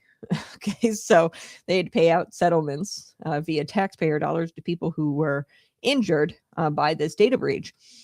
And Brian and I'm asking questions too. I think everybody wants to know. So this privacy setting thing, was this a failure of IDHS? Which it all is, obviously, because if they gave a contractor the role of managing and operating this website, and they didn't check to see if the contractor was competent enough to deal with privacy settings, then it's a failure of the DHS. But I also want to know if a contractor was involved, right? Did a contractor manage this website? Either way, I mean, the answer is bad for the DHS. You awarded, contracts to companies that are incompetent, or you did it yourself, or you managed this website yourself, and you're incompetent because you couldn't manage privacy settings. So the taxpayers deserve to know what exactly happened. Now the DHS, the IDHS, they issued a statement back in January, like I said. So the public accessibility of this data was available from 2021 to September 2025. They didn't let anybody know until January of 2026. But they said this in the statement. The privacy of our customers is of paramount importance. That's, excuse me, sort of rings hollow. Okay. If privacy was of paramount importance, this wouldn't have lasted 3 years. Okay. If privacy was paramount, the people wouldn't have had to wait 102 days to be told that their data was publicly available for 3 years. If privacy was paramount, there would be clear accountability, clear answers. We haven't gotten the answer about whether a contractor was involved.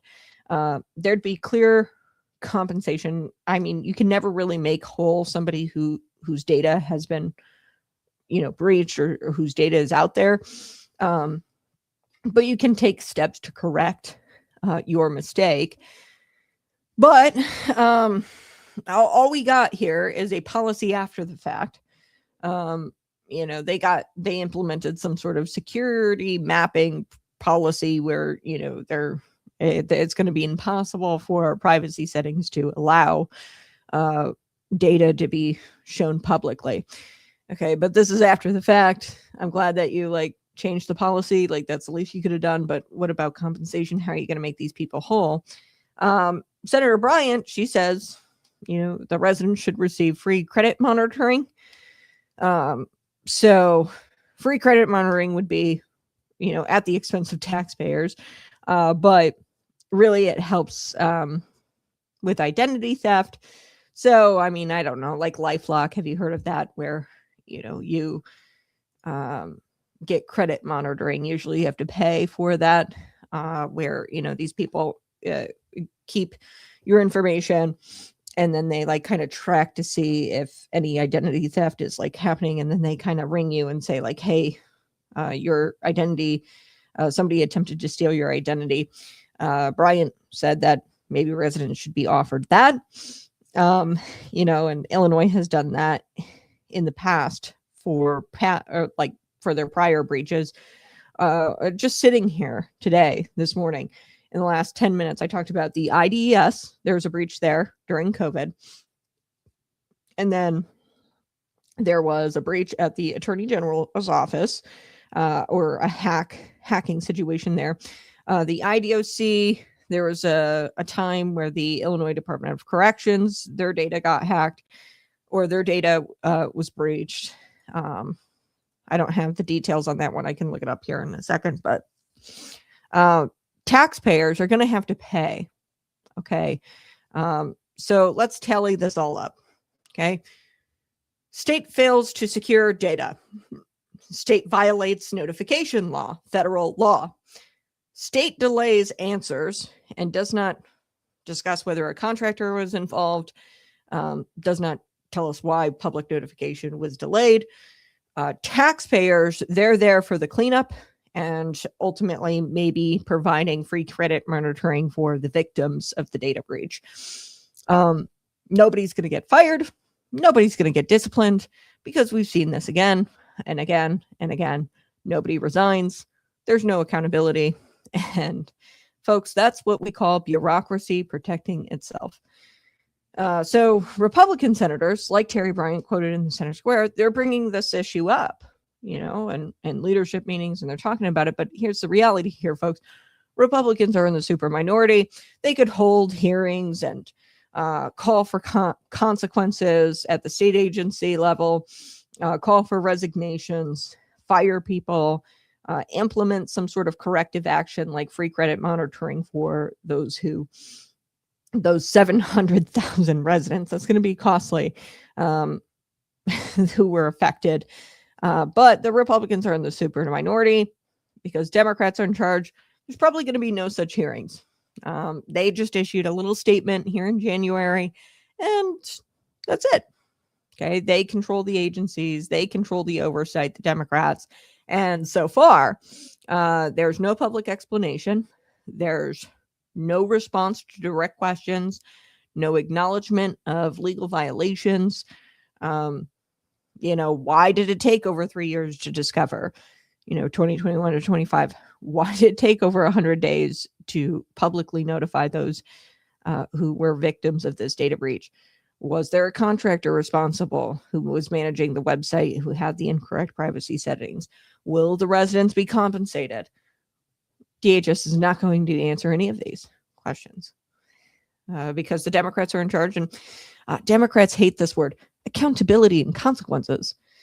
So this is why I hate big government. This is why conservatives hate big government, because the bigger it gets, the worse they are, the failures are so large.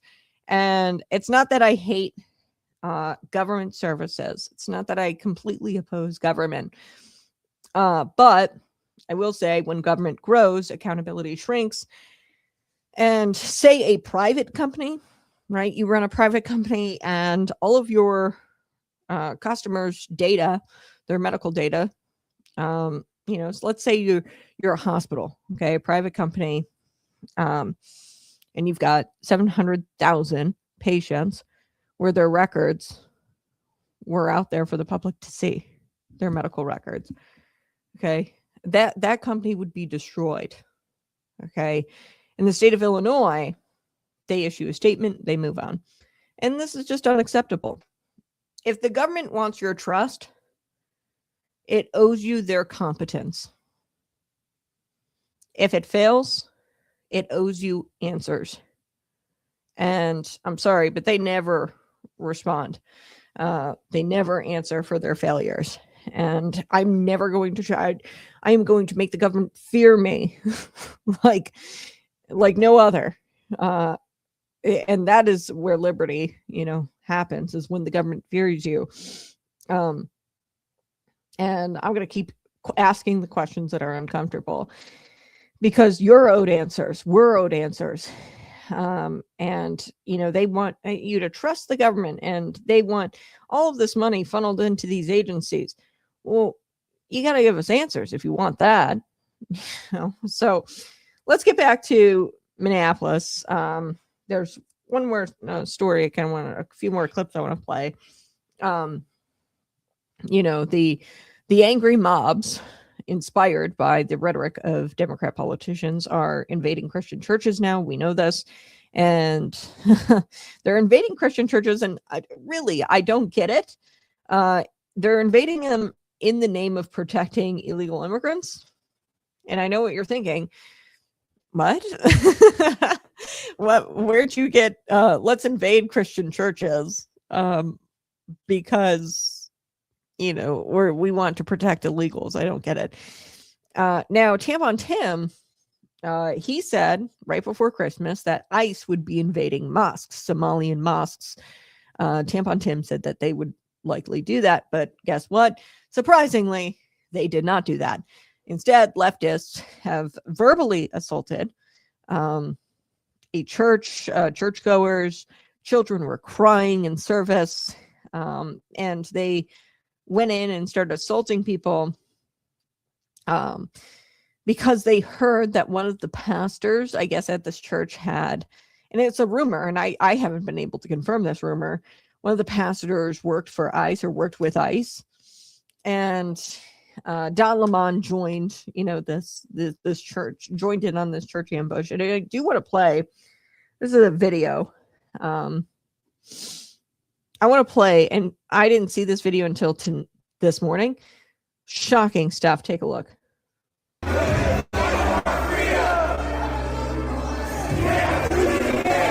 Today we had the honor to protest with Nikema Armstrong and the Racial Justice Network. Just like Jesus did, we went into that church and we flipped tables peacefully. You said that you asked the Lord to stay in your house, to strengthen you all against your house, Lord. That is correct.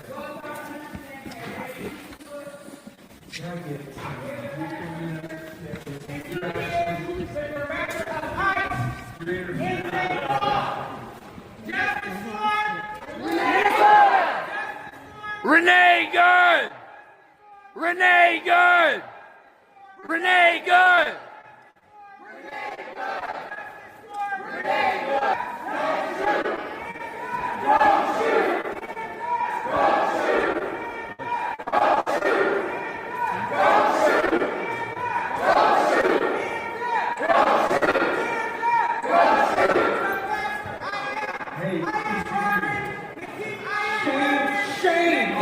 Where are you? Where are you? Where are you? Where are your people? Why are you not at Whipple every day fighting for the humanity, standing for our people? Where are you? You drink your coffee, you got your jewelry, you have your nice clothes, but what do you do? What do you do to stand for your Somali and Latino communities? I'm not going to comment. You have no comment, exactly.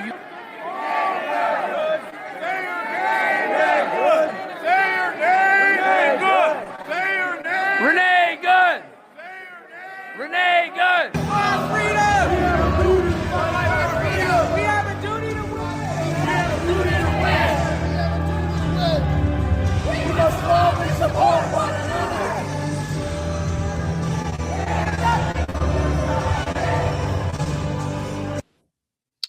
Okay. Wow. You sit here with your jewelry and your coffee. These people are just bitter. Just bitter. So to recap, you got Walz, you got Mayor Jacob Frey. And I just looked this up in the video. He goes, we're with Racial Justice Network. This is a nonprofit. Just, while that video was playing, I kind of looked it up, and definitely tax exempt. Okay, so they're not paying taxes, right? But I'd be curious how much taxpayer funding, like grants, that they've received. I didn't find out that information, but on their tax reform or tax form, you can look this up. I'm sure that they've gotten some sort of grants, but it's kind of silly on their tax forms. And most nonprofits, or actually all nonprofits, they're not required to disclose how much is taxpayer funded grants and how much is actually publicly supported, like through donations. But this is an organization where, they don't have to pay taxes. So either way, it's disgusting. And this is coordinated. So Racial Justice Network, it's obviously organized, which might help Harmeet Dhillon when, using that criminal enhancement of the KKK Act. But to recap everything that's happened over the weekend in Minneapolis, with Walz and Frey, Jacob Frey, the mayor there, encouraging people to go out and attack and to really engage with ICE agents. So here's everything that happened over the weekend. These leftist activists, agitators, terrorists, they chased 2 tech employees out of a diner. They thought they were ICE. Turns out they were anti-ICE. That actually happened over the weekend. They attacked an innocent guy on the street. Turns out he was there with them at the protest. Okay, so they're attacking their own, thinking that they're ICE. They harassed and demanded to see this guy's ID. He wasn't ICE. He just had an SUV and he was parked in a Home Depot parking lot. They blocked an innocent guy because his rental car plates were from Texas, and they thought he was from ICE because his rental car had Texas plates. And they blocked this innocent guy, in the road, because they thought he was an ICE agent. So Donald Trump has yet to invoke the Insurrection Act, even though he keeps promising and threatening to do so, or keeps threatening to do so. The local Democrats here in Minneapolis, this was St. Paul, they are now leading attacks against Christian church services. Why? Because they believed that a pastor at this church was somehow affiliated with ICE. But here you could see the guy. The reason why he did this, I think, is because he hates Christians, and he hates that Christians aren't standing up for their Somalian and Latino communities. Okay, although Christians have done more for immigrant communities than the government ever has or will, they're pissed because they perceive Christians to not be standing up for the Somalian community. Okay, and I want you to close your eyes really quick. We're gonna play a game. Close your eyes. Picture the ringleader of the Racial Justice Network, and the ringleader of this protest right outside of Minneapolis. And I want you to get this mental image in your mind, and just hang out there for a second. Close your eyes. Don't cheat. Okay. I'm going to share this with you, and we're going to see how Well, you nailed it. Okay. Open your eyes. That's her, right? She's the leader, the ringleader here. And also taking part, we know Don Lemon, and he has tried to reinvent himself as like a podcast edgelord. From CNN host, he was fired, let go for his misogynistic comments against Nikki Haley. And, protesters have been bragging that, hey, it's traumatic for the Somalian community and Latino community, and that's why we're here protesting. You need to stand up for your Muslim brothers and sisters, as Christians. We can see that, while they were there screaming in the faces of these churchgoers, there were kids that were fleeing the Christian worship service. They were crying. Don Lemon, he interrupted the church service, and I want to play this clip. Here's what they think of Christians. Here, I'll just play this clip for you. This is Don Lemon. Hold on, I think I've got this. I thought I had this pulled up. Sorry. Want to make sure that I've got the clip. I don't know where it went. Sorry, guys. I'm going to pull that up. So he says that he thinks Christians are entitled, and it comes from the entitlement comes from white supremacy. He was on with some, media podcaster personality. And there's a certain degree of entitlement. I think people who are, in the religious groups like that, it's not the type of Christianity that I practice, but I think that they're entitled, and that entitlement. I'm hoping that I can play this because this is a really good clip, and I want to make sure I have what he said, but here it is. Okay. There we go. Entitlement. I think people who are, in the religious groups like that, it's not the type of Christianity that I practice, but I think that they're entitled, and that entitlement comes from a supremacy, a white supremacy. And they think that this country was built for them, that it is a Christian country, when actually we left England because we wanted religious freedom. It's religious freedom, but only if you're a Christian and only if you're a white male, pretty much. And so, yeah, I absolutely 100%, but it's an intimidation tactic. And, I said, I don't understand how I've become the face of it when I was a journalist. I do understand that I'm the biggest name there. And I'm also, as I was on with my producers this morning, you and Kylie talk all the time. My producers were saying, I said, how did I become the face of this? And my producer said, Don, you're a gay black man in America. How did I become the face of the Don, you're a gay black man in America? So apparently Christians are white, only white. Although, in these videos, you can definitely see that some of the congregation was very diverse. But yeah, this is bizarre. Lemon, he is facing possible charges under the FACE Act. Basically, this is the same law that would make it illegal for people to attack a mosque. And it's just as illegal for Tim Wall supporters to go attack a Christian church as it would be for Christians to go attack a mosque. You'll never hear Christians attacking a mosque. And I don't know how in the world do you go from Christians being white people only, or that there's this brand of Christianity where it's only white males, and if you're anything but, then you're not accepted. Very bizarre. So Lemon, I'm going to share one more clip for you. He went from, encouraging this online mob to show up to this protest to, don't blame me, I'm just here being a journalist. Take a listen. News MAGAs are losing their mind over something that's not even true. So let me just make it clear, because this assistant attorney general, I don't know, gosh, what's her name? It's something Harmeet Dhillon or whatever. So I had no affiliation to that organization.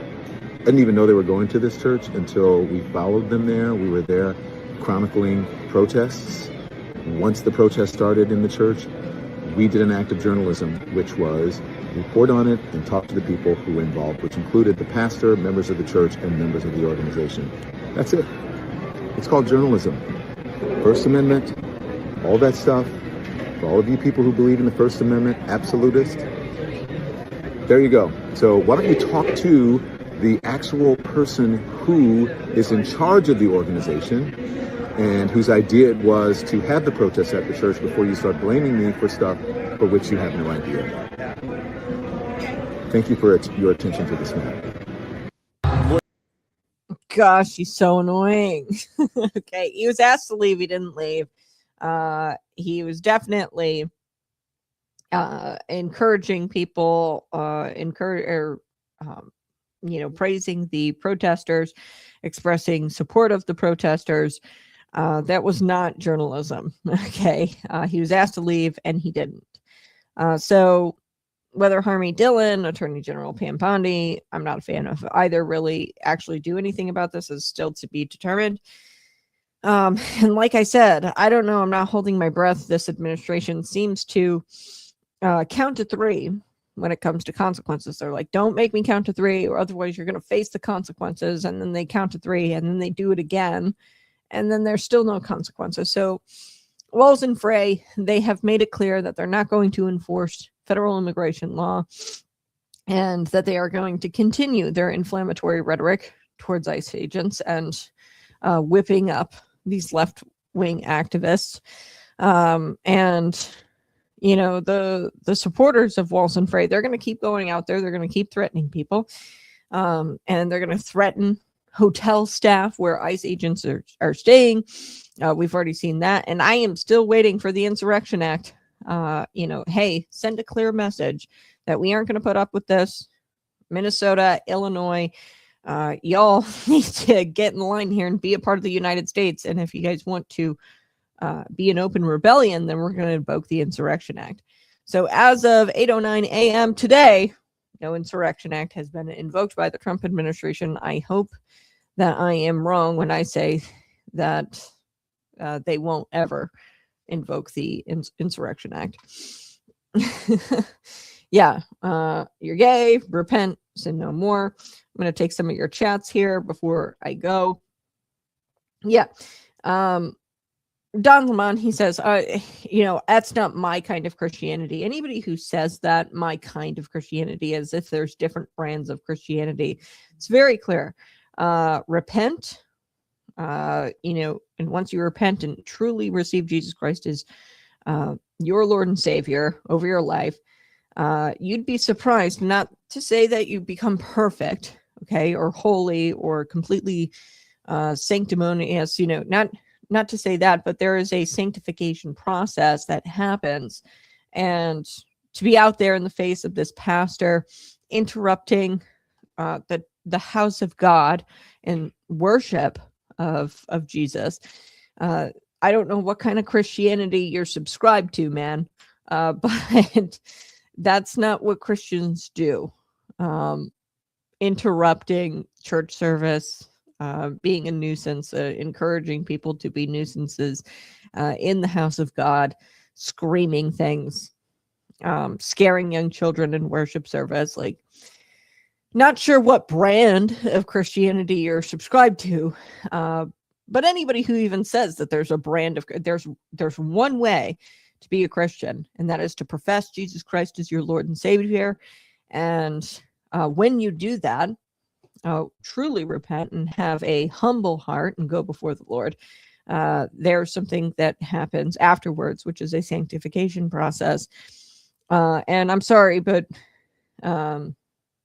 clearly he hasn't truly, and I believe this, professed Jesus Christ as Lord, because the fruit that he's bearing here is clearly, I don't know, but clearly, and I'm not the the ultimate judge, but the fruit that you bear shows that you probably haven't professed Jesus as your one and true Savior with a humble heart, because you're not acting respectfully towards the house of God, the children that were worshiping there. You were inciting an online mob, really, to gather in the church parking lot, okay, before ambushing this church service. And then when you were asked to leave politely from private property, you just shoved your microphone closer to this pastor's face and disrespected the shepherd over this flock. So, yeah, I don't know what kind of Christianity that is. None of that would be objectively morally good, let alone Christian behavior. So let's see. Illinois is barely America anymore either. Hoping Pritzker is held accountable soon. Yeah, we'll have to see. I'd be shocked if the DOJ does anything. Sad but true. Good morning, Cat and Rumble. Yes, I am on Rumble. Biggest threat to the United States is the Democrat Party and the rhinos. They need to be stopped. Yes, America got lucky on 3 naval battles. The wind shifted Mark Kelly, Arizona. Yeah. Just to kind of give you some more context there, because I didn't provide any names or anything like that. There was 1812, and they were kind of the seditious 6. They were using the don't go down with the ship, or don't give up the ship phrase in this video that they released, encouraging current military members to not follow lawful orders. Captain James Lawrence, that's kind of where the don't give up the ship comes from.